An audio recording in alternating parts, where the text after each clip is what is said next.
The mission of this subcommittee is so important that even another subcommittee is having hearings on Asia, namely the North Korea hearings being held by the Africa and Human Rights Subcommittee. Looking at this from a global standpoint, American resources are finite. We have a limited amount of foreign aid. We have a limited amount of preferential access that we can give to the United States market, particularly with textiles. And if the Cambodian government is unworthy of this, then perhaps we need to allocate it to poor countries that are moving toward democracy.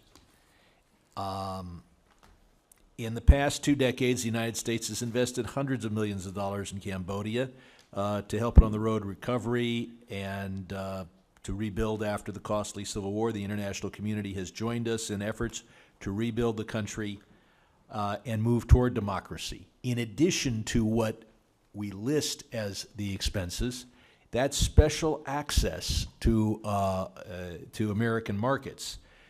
Takes jobs away from Americans, takes jobs away from those in AGOA, takes jobs away from those in South Asia. Somebody's going to be making those garments, and that is an additional advantage we give to Cambodia. Organizations such as the NDI, represented here, the International Republican Institute, Radio Free Asia, have engaged with local Cambodian partners in building a capacity for civil society. Despite this, Cambodia has been ruled continuously by Prime Minister Hun Sen and the Cambodia People's Party. Now, they were willing to share power in a coalition for years, and prospects of democracy, though, have suffered setbacks in their last 2 years because the government has adopted policies aimed at eliminating the opposition. In 2015, the Cambodian Parliament passed the Law on Associations of Non-Governmental Organizations, LANGO, to revoke the registration of certain non-governmental organizations. In August, Cambodia ordered the closure of the National Democratic Institute on the theory that it had violated LANGO. We have the president of that organization here, and you're to be commended for being effective. And that is why your organization was expelled. The Cambodian government has also ordered radio stations to stop broadcasting Radio Free Asia and Voice of America. These are vital sources of credible, independent information for the people of Cambodia.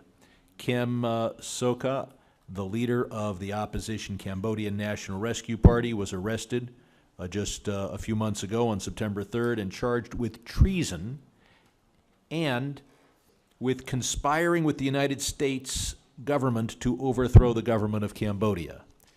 We have with us Kem Sokha's daughter, Ms. Kem, who will be a witness at these hearings, and the dedication of your family to the people of Cambodia is exemplified by your father's sacrifice. The CNRP's previous leader, Sam Rainsy, remains in exile. In November, Cambodia's Supreme Court ordered the Cambodian National Rescue Party to be dissolved. And I'll point out that the charges against Ms. Kim's father are also charges against the government and people of the United States, claiming that we are trying to, quote, overthrow the government. The United States and our international partners must act quickly to stop this backsliding away from democracy. Toward that end, I've co-sponsored legislation with Congressman Lowenthal, the co-chair of the Cambodian caucus, together with Mr. Shabbat and others who are here.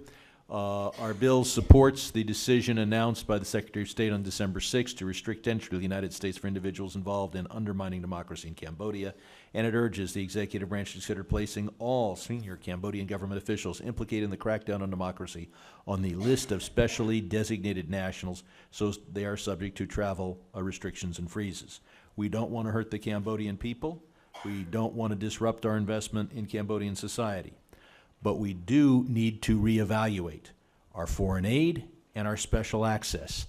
And we need to turn to our European friends and remind them that they too could be providing special access to poor people in Africa or South Asia or they could be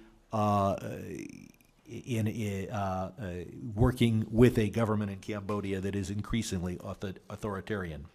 We strongly urge Cambodia's government to reinstate the political opposition, release Kem Sokha, allow civil society and media to resume their constitutionally protected activities, allow NDI back into Cambodia, and release former Radio Free Asia journalists who have been arrested on dubious charges.